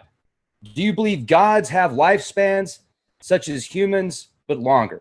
Out of all the gods that have been worshipped throughout time, which one do you feel could be the most powerful and why? What is the Christ? What is the Antichrist? Also, non-biological versus biological. The background on the Jesuits. And this one's going to be very exciting as well. This is something new that I just started researching. The all-knowing Laplace demon versus the chaos theory construct. Jeff, it's an honor to have you on the show. Always nice to talk to you. How the heck are you? I'm doing great, Rex. It's always an honor and privilege to be on with you, the hardest working guy on YouTube. Well, I wouldn't go that far. I always have fun. If I'm working that hard, then I shouldn't be doing what I'm doing. But it's funny because I went downtown today, did some bike riding and checked out a couple towers and talked to some coworkers that I used to work with. And these guys are like family. I haven't seen them in years, but I brought up one guy in particular that used to work for, he was a vice president at one of the Federal Reserve banks and, knows a lot about economics, met Alan Greenspan, etc. I think that's his name. But what's interesting is he's always been very agnostic. And at the time when I used to work with him, I was always bringing up conspiracy theories and research, kind of like what we talk about here, but not really as balanced. I was always really kind of more one-sided on things. And I went in, I thanked him. It was nice to talk to him. It was neat to see that environment. And it also reminded me of the people that I used to meet in that environment. You and I talked as well. We've had similar work paths before in the past. And it's interesting the kind of people that go through those environments. I mean, you meet people from all fields, etc., different religions, different walks of life, different businesses. Some of them are multimillionaires, some of them even billionaires. Some of them make $9 an hour. And what kind of gods are around then? And how come it seems like the gods have so many different names and they tend to reincarnate as well, but with similar abilities? Wouldn't a god, if a god was a creator god, be around throughout all of time in all different cultures? Why so many different ones? And people talk about the one and the all-knowing, yet there's so many different interpretations. What is a god? I think is such a powerful question. Then you can get into the Hindu teachings about the different levels of gods. You've got the Deva realm, the demigod realm, but then you've got the demigod realm, which is also a demon realm. So a demon has the same power as a demigod, yet it is on a different vibrational path, a different frequency. But then there's lower demons as well. If you get into the lesser keys, the lower archetypes, those you can literally feel the dense vibrations. You can literally feel it, and the people around you, even if they don't know about it, they can feel it as well. But so let's get into this. You are doing something right now. I want to talk about what you're doing because I listened to you the other night talking about how you wanted to bring back gods into this realm. And, why? What's the importance of that to you? And how do you talk about doing that? And what is it going to do? What's going to be the cause and effect? Good questions. I know you can keep up. Are we ready to blow up the chat room? Boom! Exactly. Clear. Because if you look at the Christian scriptures, and I'm all about the Christian scriptures, and parabiblical scriptures that relate to the Christian scriptures. And if you look at the Christian scriptures, the Elohim, this family of gods, this council of gods, this consortium of gods, they came to where we are and they created our heaven and our earth. And then they created us. And they created us in their image after their likeness. They created us just like them. One of their number rebelled, tried to blow the whole thing up, and he got thrown out of the quote-unquote council of the gods. He subsequently took us over. He conned us into these bodies. We were spiritual beings. We weren't quite ready, trained yet to learn how to get in and out of bodies. He created these bodies out of the dust of the earth, tricked us into them. And we've been stuck ever since. And we have been under his tutelage in a good way, but really under his, in the most positive form, it would be tutelage. But in reality, we've been under his slavery. We've been under his matrix. We've been under what I think is a fear and guilt-based control